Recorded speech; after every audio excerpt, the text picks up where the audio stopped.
Welcome to Supernormalized, the podcast where we explore extraordinary journeys through life's complex transitions. Today we have a guest whose inspiring story will resonate deeply if you ever felt stuck or overwhelmed by change in routine.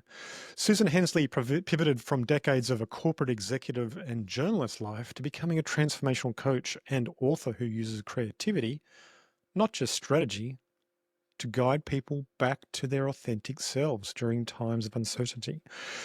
From discovering art journaling amid pandemic stress to creating her acclaimed book, Art for Your Sanity, Susan shows us how to reconnect with playfulness and unlock resilience, emotional clarity, and joyful problem solving at any stage in life. In this episode, we'll dive into Susan's unique blend of leadership insight, global perspective, and creative healing techniques that help individuals facing transitions from career shifts to retirement to find meaning with colour and curiosity. Tune in all the way to the end. You'll discover ways to find your way back to your true self so simply through a moment of time that may be only 3 minutes. It's a secret little technique that she shares. So watch all the way to the end and find the way to silence that inner critic in a real good way that reignites your joy and happiness. So in this episode, you'll get actionable wisdom that transforms how you navigate uncertainty, because growth often starts when we reclaim our joy in being. On with the show. Subscribe. Great, thank you. How are you? Yeah, really good, really good. I'm very interested in talking to you today because you talk about art as therapy. Now, that is something I've believed myself for a very long time. You can see one of my artworks right there. I see it, I see it. Yeah, so I've been an artist for probably since I was 4 or 5 years old, really, and embraced that as a tool for myself for just releasing all sorts of tension. So totally get that perspective. Yeah, and I know we'll jump in. What's so interesting is you say 4 or 5, and in so many of my workshops, because I work with people, and I was one of them who really had walked away from art, but that's the age I ask people to go back to when they were creating, for just the sheer joy of it, right? Had no inner critic, were just part of the creation process. So Exactly. Now, one of the things that I noted with that was that you have to release all of the conscious mind to be able to really get into that creative mode. Yeah, and as a part of that, when I do my art, I actually go into a trance and I just paint. And I had a friend ask me, she said, "How do you do that like that?" And I said, "Okay, you do it this way." And I talked her through the process of letting go of her mind so she could do it. And now she does sort of abstract, expressive works as well. And lovely. No, that is, I mean, that is the way to go, right? You are very easily moving into, whether, it's traditional brain science, that right brain, that holistic creative space, or, channeling, whatever you want to call it, letting go of the thinking mind and going with the creative impulse. In current society, that is so hard for people. I work with so many people who have such a strong achiever, perfectionist voice that anything that's play, anything that you don't know where it will end up, if it even ends up, right? Just the creative impulse versus an end result is such a deep, deep challenge for people to go into. When you go into it, it feels fantastic, right? Like being liberated, because the other really can feel like shackles and keeps us so constricted. Yeah. I should introduce you to the show. So welcome to Supernormalized, Susan Hensley. Susan, we're talking about art as therapy because we've both experienced the genuine magic that comes from letting go into creativity. What drew you to this role and path in life? Desperation. I'll Yeah. be really clear about that. Uh, I discovered it about 8 years ago and followed it because it sparked such joy, and I knew it was needed, right? So when I say desperation, I've always had a strong meditation practice, a strong morning page journaling practice. I would say a strong sense of spirit. And I was at a life stage for many years with being the main breadwinner, raising a family, all the things that sort of come with just living, where although I had those tools, I really wasn't making room for pure play, for the creative impulse. The meditation was as much a form of stress relief and just some presence, but it wasn't taking me to that joyous state or a deeper processing. And I found my morning pages, a free form journaling exercise, if you will, or looking at dreams. I was very quickly analyzing. And I went to a art class given by a friend on a weekend, and it was really given for people who didn't think they had any creative ability. And I sat in the corner just playing with paint. She was actually explaining the color wheel. And I'm over there with some paints and sort of impatiently just playing, but I created this brown mess, right? I had some purple and blue. And anyways, I got brown, right? And it was fantastic. I felt like that 4 or 5 year old artist that just sings when they admire their own creation, right? Which has Yeah. no real subjective value. It was a brown mess, but it was so joyful.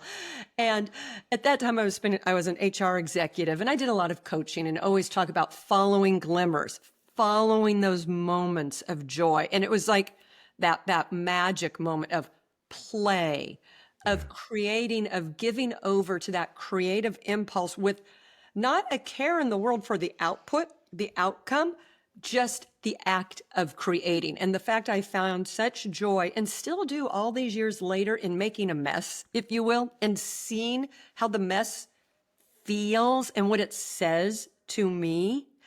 Um, I did write, when I wrote the book and in the workshops I do, I talk about making it into a journal, not something to share. Like you have these beautiful paintings around you and your creations that are up on a wall. The way I have practiced to really counter that perfectionist that still exists in me is to keep it in a private journal. Just like I'm very comfortable with my writing, I keep it there because it's such a safe space, and I want it to primarily be a place to process and to express without starting to go into the what does someone else think or feel when they see it. So I love Mm. the journal component. Right. So you keep it sort of personal and private in that case. So then your thinking mind doesn't get caught up in worrying about judgment. That's exactly it. After the book, and I did some online training and give live workshops, the biggest challenge the clients I work with have is that inner critic.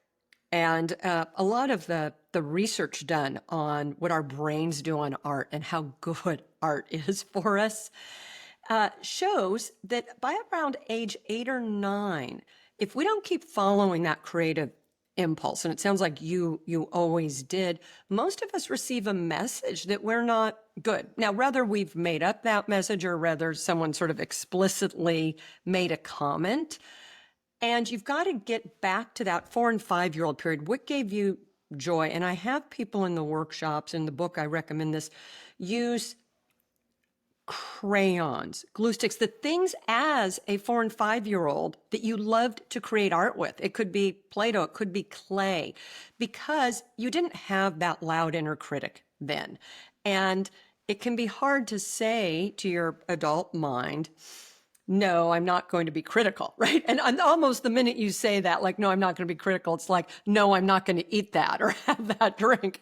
You want it all the more, right? Yeah. It's the fun of being human. But to actually go into I'm going to play the way I did at 4 or 5, I'm going to create just because it's fun. I'm then going to be my own proud parent and admire, what I've done. It's like magic for people. I really will say it is a joyful experience to see people after even just like a 3-minute creative exercise like that, what they look like, how they've lit up the light behind their eyes. It's really, really fun. Yeah, it's very rewarding to actually just make art for the fun of it, just doing it, and I have that drive in myself. Sometimes I have more bursts of it where it's prolific, and other times where I just don't do it at all, and then I go, oh, what am I missing? Oh, that, and I go back to it again. So yeah, I completely understand. Isn't that interesting that the bursts, that seems to be so common. I experience that. I know other people, and I don't know if it comes to us when we need it the most or we just get busy. I'm not sure if it's us going unconscious or it's more when we need it. I'm curious, do you have a thought on you? I think it's probably when there's a point in life when you're going through a bit more tension and you want to recover that joy. So Yeah. I think that's the reason why it comes in fits and bursts like that. And that's one of the paths that, for one of another word, spirit draws us back to that connection to the creative impulse. Yeah. I think that's important for all of us. Yeah, I appreciate you sharing that because I realize I have a strong point of view, and it's the same. As I've published the book and done publicity for it, people will say, like, who do you find? Like, is it a gender? Is it an age? And I've said, no, it's people in a transition. It's people in a period that's liminal, where that path isn't as obvious, and you're having to sort of break open, to use the caterpillar to butterfly, the chrysalis, you're needing to dissolve and see what comes out. And yeah, I do in my own practice and how I use it and in working with others, I agree. It is moments of transitions are where it has its most power. Mm-hmm. You come from a diverse background, from broadcast journalism to executive HR roles across several continents. How did these experiences shape your approach to transformational coaching? Yeah, having been through some really significant transitions, rather geographical or career wise, it has given me huge empathy and understanding for the stages, even the changes we may most desire in life with our sort of grasping or attached minds don't come nice and straight. It's not all perfect, right? There's a whole process to transition that's about an ending that needs some grieving, if you will, and some honoring or some ritual, even if it's a good thing. And I think many times we give that short shift. We don't want to look back or recognize that, particularly if it was painful. Then we want that messy middle, that famous messy middle or chrysalis, where you're needing to really tap into spirit, to tap into your inner wisdom and the messages you get to guide you. We want that to be straight, and it's also not, right? It may be you need a little of this. It can be sideways. It can feel sort of backwards. And then even when we sort of come out the end and we think, okay, this is the new, whether it's you're settled from a move or settled from a job change, a relationship change, whatever it may be, a health change, that also comes with its own set of anxieties, of concerns, of disappointment. Sometimes it's not quite what we thought it would be. And what does that mean? I took a great coaching certification where there's really been a lot of research around these stages of transition that we all go through. We go through them at different times and different paces, very similar to the famous stages of grief, if you will. Transition does have its stages. And I think the better we can understand those as part of the human experience, and the more we can support each other and connect during it, it really helps people feel less alone and sort of lean into the uncertainty and messiness of it. Yeah, I think it's a good release valve for the tension that comes along with life changes. For sure. So what drew you to art journaling, and how did it become a pivotal tool during your own pandemic experience and retirement transition? Yeah, so really it was just that fun day, and gosh, I say 8 years, it was probably now more like 10 years. You can tell I've been talking about this for a while. And it was just something I started to do, and it was fun and it was relaxing. I'd sometimes go out in nature and come back and be inspired to, you know, draw or mess with some of the colors and images I saw. And then the pandemic came, and my job, which was already large with a lot of complexity, got that much harder. And we were a global company and had people all over, and many people had to come to work, whereas half didn't. And managing through all the different emotions and thoughts people had, because I was working HR, and how do you keep people safe, and what is going on, and my own fears, my own anxiety, my own older people that I was very, very worried about, my own people with health issues, and, wanting them to be safe.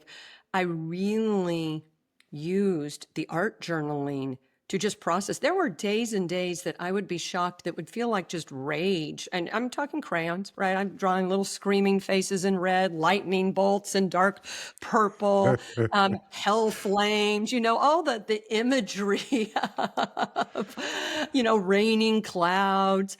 Those were the simple images with my crayons that really spoke to me. I remember at one point thinking I had never viewed myself as such an angry person. Where is all this coming from? And I just realized there were layers and layers, and you get to the fear. And I'm sure many of your listeners are familiar with Course in Miracles or this thinking that you're always choosing either love or fear, right?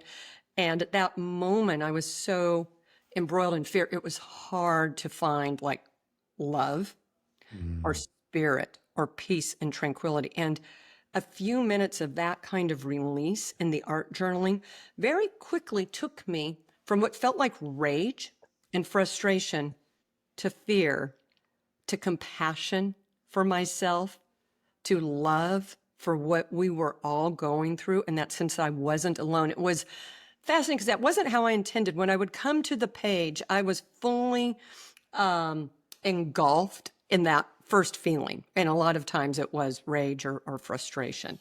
And then it was fascinating how quickly with color and image, all of that murky stuff settled and sort of got me back to spirit. And the more I found that, and the more I realized how powerful, how relatively short order, because I was also doubling down on my meditation practices. I was doing a lot of metta, which is the loving kindness practice.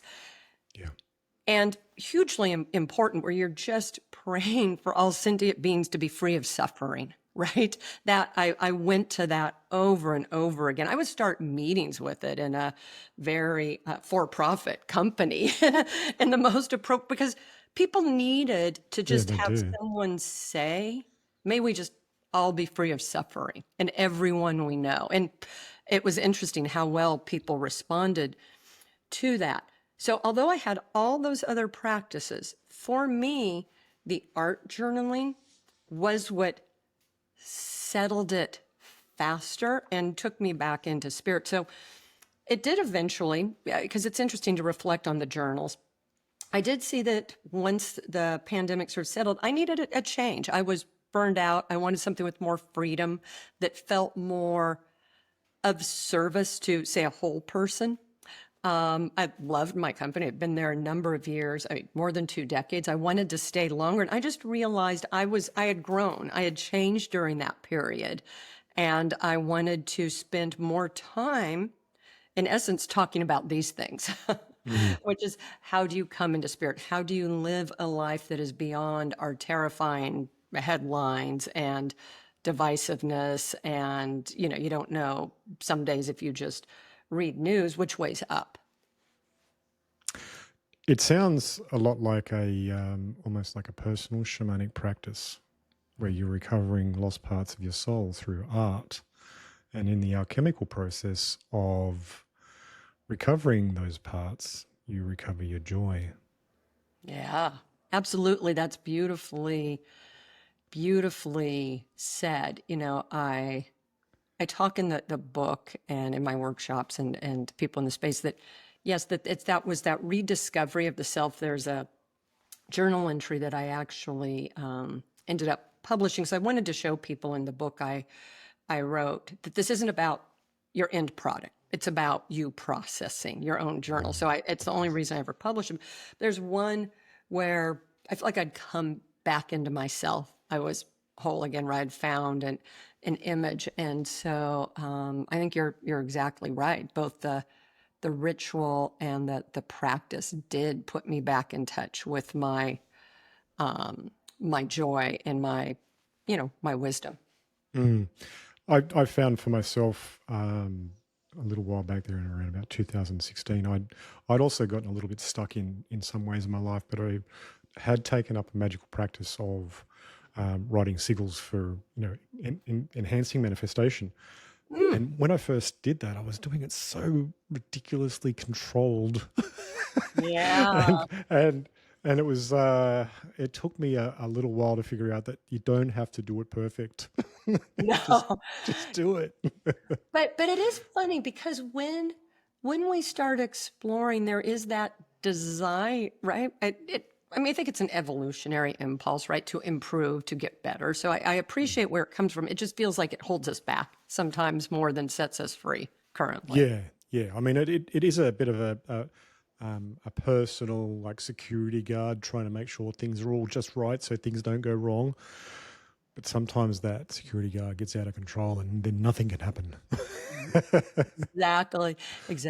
And exercise when I'm working with clients and they say, I keep hearing the voice in my head. It's like, thank it, because a lot of the time it's keeping you safe and it's helpful. But this is not playing with crayons, playing with the glue stick, collaging, playing with finger paints.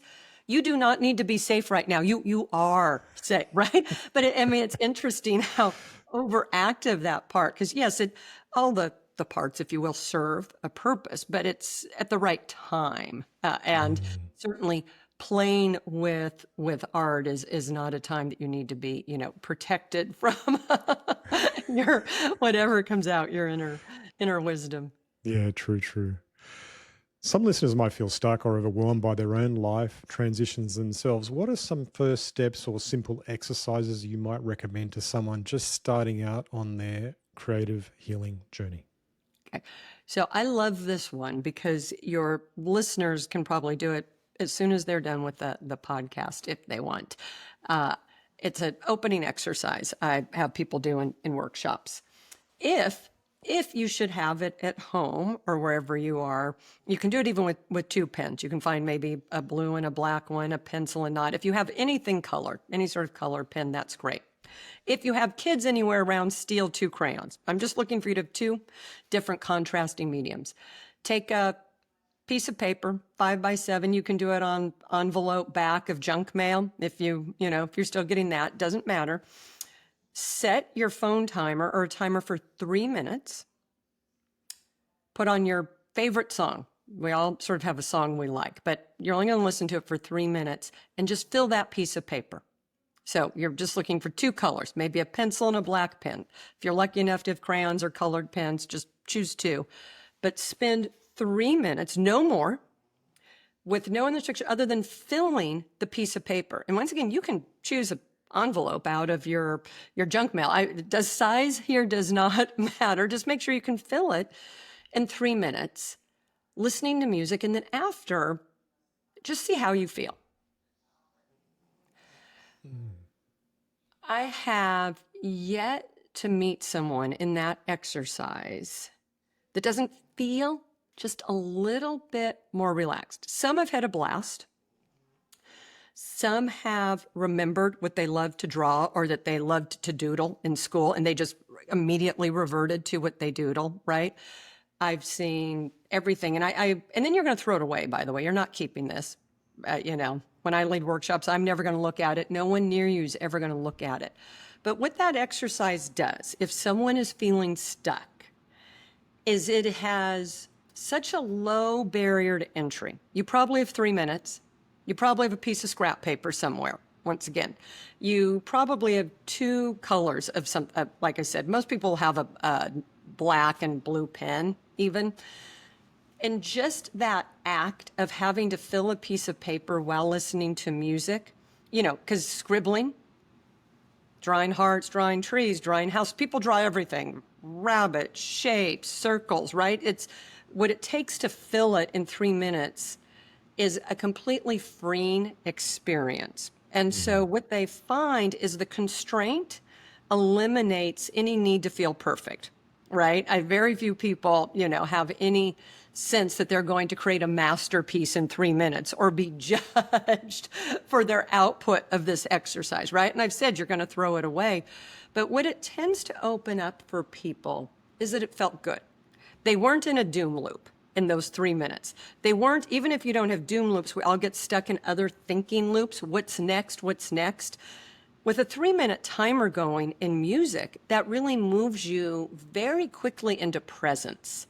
And our attention is so fractured anymore and so broken up that just a 3-minute period where you're hearing, you're feeling, your hand is moving, and you're seeing your output can bring such relaxation, because that somatic integration feels so good in our very attention fragmented world. So that is the easy exercise for someone who's feeling stuck. It doesn't mean you're going to go and create something, but it's what I call a little jump start to just pay attention to how it feels. And then if you really do need to do some creative work, recognize that a timer and a bar that's very low of doing it badly, if you will, with some constraints, really brings creativity. A wide open world can very frighten us. Constraints actually can help us be really creative. Interesting. Yeah, I like that. I can see the way that would work, because basically in that short amount of time, it's like you sort of you're forced to give up the conscious mind because it's so short. And if you've got your favorite musical track on, it's like expressing that as images or whatever that come through you. And in that moment, yeah, you hit that point of freedom. I can see how that would change people. It does. And it's short. I feel like anytime I do longer exercises in workshops, but there's something about 3 minutes with music that really shows people how very quickly they can turn off the thinking mind. Yeah, absolutely. Your book, Art for Your Sanity, sounds like a roadmap for rediscovering resilience and joy. Can you share 1 or 2 key insights from the book that you found has resonated most with your readers? Sure. So thank you for sharing the title. So it is Art for Your Sanity. And then the subtitle, which was too long for the title, but it's what I love, is how art journaling can help you manage chaos and unleash joy. And the thing I love for people to take away is that when we tap into play, and it really is play, we open up our curiosity, which then leads us to creativity, which then leads us to joy, right? But it really starts very simply with allowing yourself to play and be curious. There's been a lot of recent research that one of the best, if you will, antidotes for an anxious mind is to do something creative. Because the minute you move into something that's creative and you're asking why, what if, what would this look like? What would this feel like? It's very hard for that anxious mind that can get stuck in loops or ruts to keep going.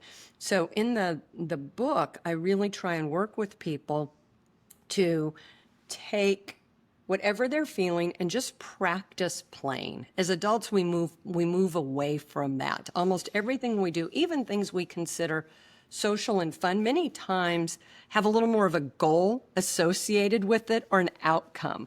I always joke with people about watching young children, 4 and 5-year-olds on a playground or at recess. They aren't necessarily going out at recess or the playground saying, I'm going to do it better today. Right? I'm going to win recess, right? I mean, maybe they'll have a race or play tag, but it is not a goal-oriented thing. It's like freedom. It's getting out in the air and play. And as adults, so many of us have just walked away from that.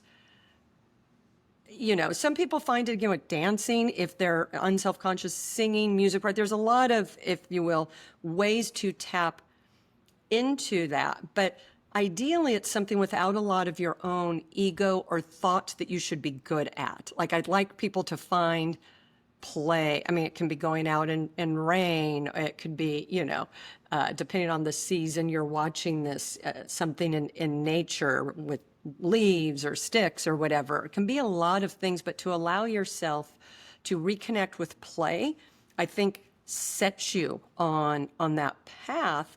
And where that eventually goes to resilience is it helps you, it's not right away, but it helps you remember all that you can do. When we are feeling beaten down and trapped in those doom loops, we see all the problems. Whereas when we play and move into creativity, you see all the possibility. And it helps you remember all the other times in your life you have come through hard things. Because those are very easy to forget about. It's interesting how quickly we forget a challenge we have gone through. Because once we're through, it's like, well, of course, I could do that. But now I can't do this challenge. Play, it reminds us of all we are capable of. That's very important, because really when you are in a stuck place, it's like the mind only has a limited amount of processing, and it's like all obsessed and possessed by those loops. The only way to get out of it is, for want of another word, I just thought of it while you were talking then, is to embrace silly time. Just be silly.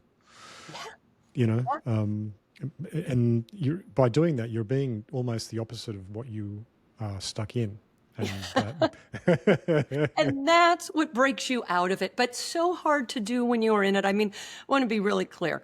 As much as I know this and I've written about it and I'm in an age where I've had lots of life practice at it, you still get whatever churn, a medical test, a test, whatever it is, and you get that doom loop.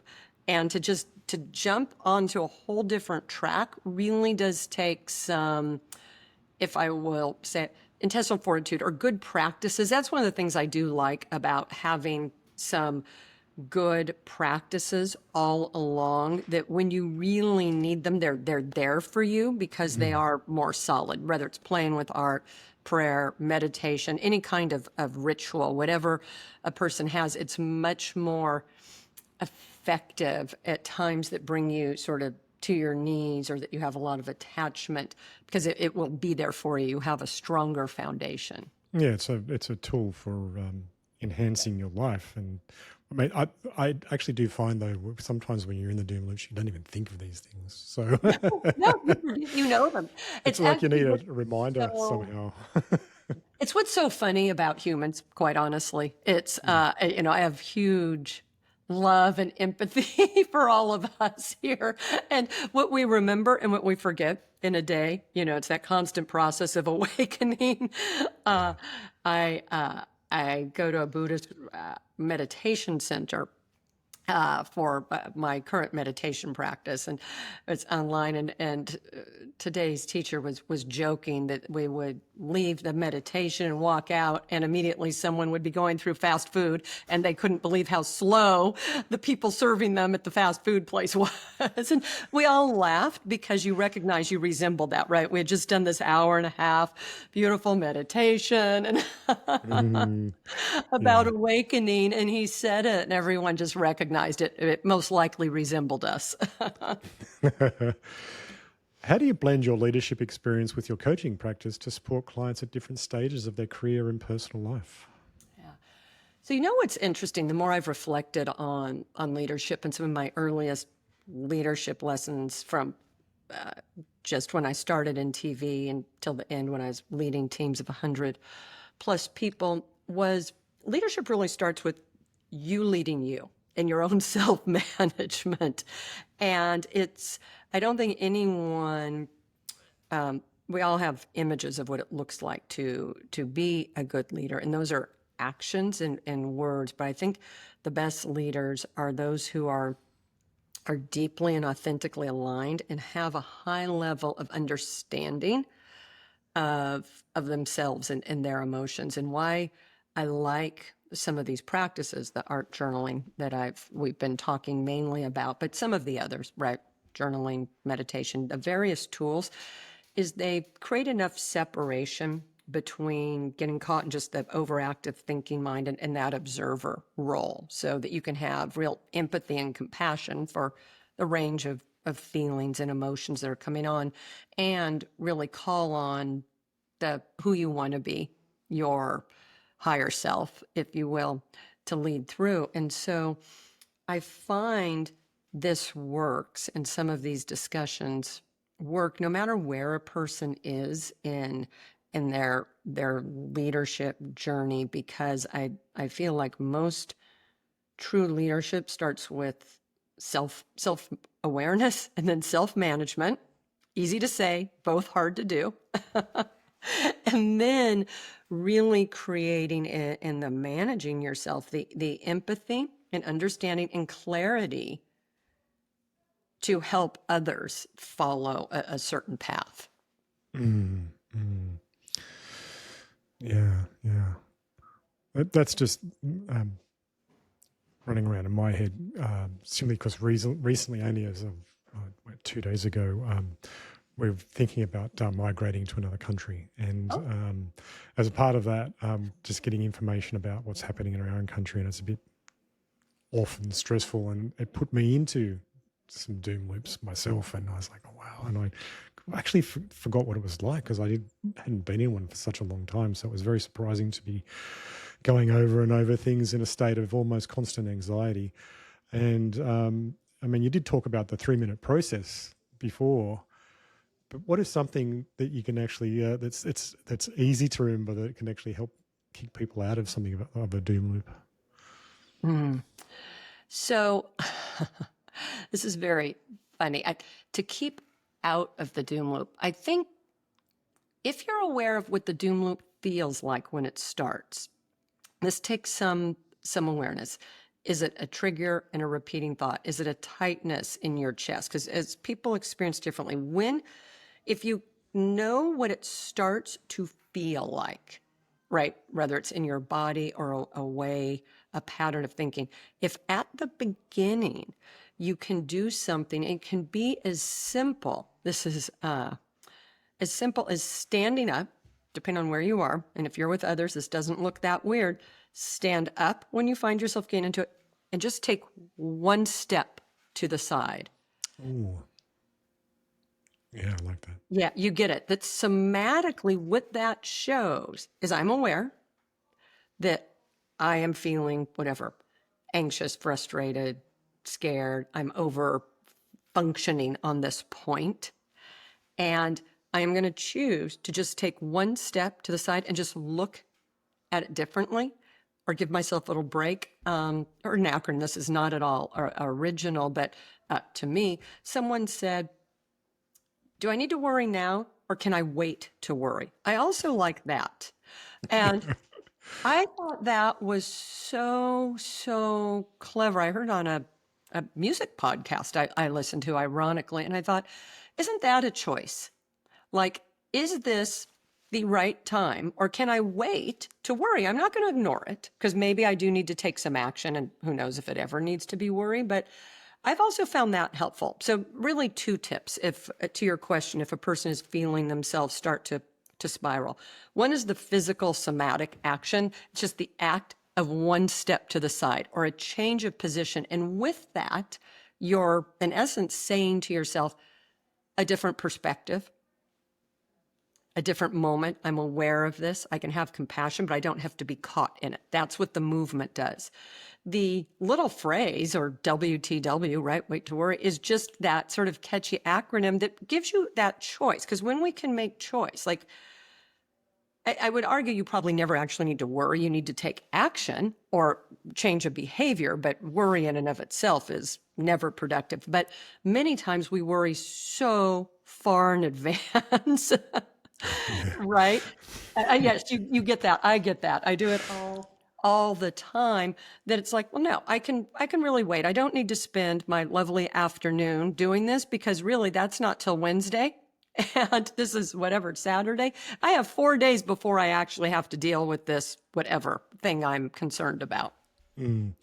That sounds a lot like it's like a reframe process you'd see in NLP, just the stepping out of the moment. And what would you call it? Like a little mind trick for yourself. It reminds me of this thing one of my friends said to me once, that he said that he does whenever he gets really stressed out. And he called the doom loops like a form of neurosis. And I was like, okay, that's pretty intense to call it a neurosis. And he goes, yeah, but I use that as like a word meme to carry me through. And I said, how do you do that? And he said, well, I think neurosis, new roses, new roses. And I think of the color of roses and how beautiful they are, and helps me to step out. I'm like, wow, that's cool. That's so simple and ridiculous, but also awesome. When we find those, that is a great one. Yeah. When you find those mind games, because all that's happened is your mind just gotten stuck, right? Yeah. And you just need to, whatever, move the needle, jump the track. You just need something to unstick it and not let that groove get deeper. Yeah, I love that. I mean, every once in a while, it was a sleep exercise I read. I haven't used it as sleep, but I've used it as a great distracting method, where think of a word, it could be a simple word like THE, and you come up in your mind just with how many words can I get out of a T, right? Your mind starts going, right? Time, tether, theater, I mean, whatever. Those are the first three. And very quickly, you're just chasing words that start with a T, and you're having a thought like, I must know more words that start with a T. So maybe you're even giving yourself a hard time, or you're thinking TH versus a hard T, but you are not in that other groove. And you've become so strangely fascinated with brainstorming words. And I think there's always a few of those, and we should sort of gather them, if you will, because different ones work differently, to use with ourselves to play a game. I think it's why a lot of people will reach for their phone for the numbing effect and the distraction. I prefer, because to me that sort of takes us, subconscious, or create a whole different set of anxieties depending on what you look at, or feelings. But I do think that wait to worry, the near roses, and what I love about roses, any of these things are really very healthy to just move us out of that moment and to reframe, get us to like look up and look around. Yeah, well, that moment does come from a point of personal security and self-protection. It's actually, normally that sort of mindset is to get you to run as fast as possible away from a lion, right? But it's ineffective in our modern society because we don't have the lion. The lion is our own imagination coming at us. So to be able to short circuit that by stepping out of it or using a mind trick of some sorts is excellent and very creative. So yeah, so for listeners who want to integrate more playfulness into their daily routines but feel that they're too busy or too old, do you have any other mindset shifts that you'd like to share that you could encourage? The too old is tricky, because we're never too old for play or joy. Sometimes too old is it's a limiting set of beliefs, so I won't say sometimes it is. I would say if you can do any movement, something fun to do, and obviously I'm a huge believer in sort of integrating our body, somatically with what we're feeling. A few minutes of dancing alone, privately, right? It can be in a closet with the door shut. And once again, that favorite song or that movement so that it doesn't feel like exercise. It feels like play and joy. Everyone has, similar to we all talked about, like that 4 or 5-year-old artist. We all sort of have something we used to love to doodle or draw. Small children always have favorite colors. I don't know why everyone asks young kids what their favorite colors, but at that age, you're very good at like rattling off favorite colors, right? So it's finding something fun. Small children move the minute they hear music. You put on music and they just start to move their bodies from the moment they actually can maintain their bodies. So it, like 1, 2, 3, they just move when you see that. I would do that for you, not you personally, but a person who's having I don't have time, I have this, when you're getting dressed in the morning, right? What are the things you can do as part of that routine to just make it a little fun? Like something that you're going to do anyways. Is it a song with a few moves? Is it, I mean, this is silly. I know some people have gotten a hula hoop and put a hula hoop and will say, I'm going to do 5 things, with this hula hoop. And it feels sort of funny, but it reminds you of being a kid. Those are my recommendations, but you do them privately. You do them without telling anyone, because the person with the mindset of too old wants to have joy again and feels that it's past them. And so it's really finding whatever that is. Like if they've heard us talking, is it a dance? Is it just singing for a few minutes at the top of your lungs, knowing no one can hear you? I think privacy is really important when we have the mindset that something has passed us by. I think some amount of privacy gives us freedom to experiment. Yeah, I totally agree with that. And interesting, you talked about dance. I listened to a podcast a little while back there that was talking about tools that actually relieved depression and anxiety for people. And the number one tool they found was ecstatic dance. Yeah. And it was so simple. And they found that people, once they let go of the idea of being worried about movement, they just went back into their play, and it brought forth all of their rediscovery of self in so many different ways. Yeah.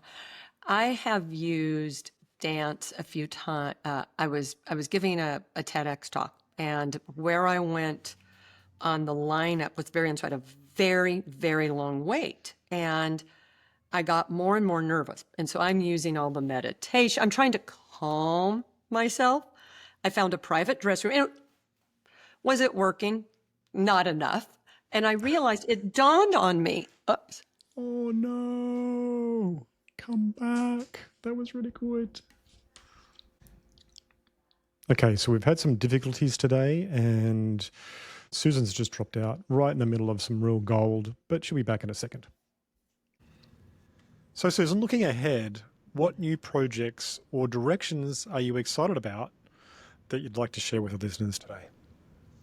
Sure. So as I look ahead, I've been doing more work recently on self-leadership and self-talk. I had the honor of giving a TEDx talk about a month or so ago, and then right after that gave it another talk at a university here in the States, and I realized there was a certain theme to both that really got into, and we talked about a little earlier, the mindset and awareness that helps us lead ourselves. I think so much of the time we're trying to figure out how to get other people to do like what we want, whether it's in a work or a relationship. And I think so much comes from instead staying much more, in our circle of influence, and if you will, as peaceful and centered as we can be. That's what really impacts everyone else.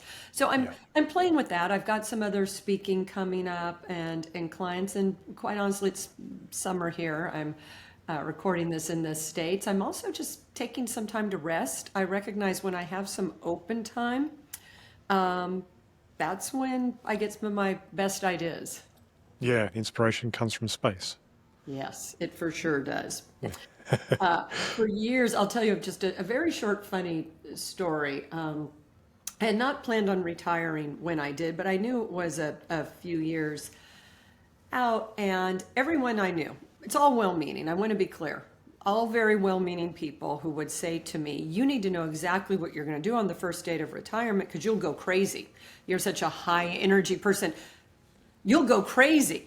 And you start to believe that. It gets very scary. And I couldn't come up with a plan of what I was going to do. And so I decided I'm going to walk the Camino de Santiago, the northern Spain pilgrimage, 500 miles. I'm going to find my next career and I'm going to do all these things. And I remember it was actually something my father said to me. I was sort of gnashing about, particularly because I decided I needed to leave that job before I really had thought I would. I just needed the change. I was burned out. I said, but I don't know what I'm going to do. And he said, how can you? How can you possibly know what the next act is when you are consumed by your current act, right? And ever since then, this was only something I learned a few years ago, that space and then the not putting a time constraint, because I did walk the Camino Santiago and this terrific pilgrimage walk, and all the fears about, knees and ankles and blah, blah, blah, blah, blah, don't come true. But I also was so sure I would find the next thing I wanted to do out of it. And I didn't. And I just needed more space, right? Yes. And it was a good and humbling lesson because I really made it a little bit about this check off. And if I do this thing, if I take this pilgrimage and everyone walks about all these insights and talks about these insights, it wasn't that I didn't have insights. It was more just you need time and space being the insight, which was wholly unsatisfying and yet so true. Yeah. So, Susan, we've come towards the end of the podcast, and I wanted to know, how can people find you and your book? Sure. Book is really available anywhere you buy books. You just put in the title art for your sanity and you can find it that way. So that's easy. And then my website's just susan-hensley.com, and there's a contact me button, and I answer emails, and there's a free starter guide. You just download it on how to get started art journaling. Talks about some of the supplies. Earlier in our conversation I talked about that little 3-minute exercise, but if you want a few more tips, you can just download that for free. Yeah, excellent. Thank you so much for your time, Susan, and all that you've shared around art as therapy. Yes. And yeah, I'm sure there's a lot of people out there that'll find benefit in this conversation. So I appreciate all that you've shared. Oh, thank you. It's great. Okay. All right. I'll just say goodbye to the listeners. If you enjoyed today's show, I want you to like and subscribe right down below. That'd be awesome. Thank you.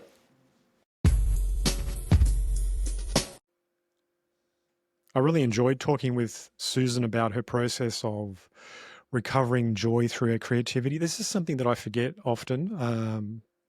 Irregularly, I should say, not so often. I mean, I try to create joy as much as possible by being a little silly and not taking things as seriously.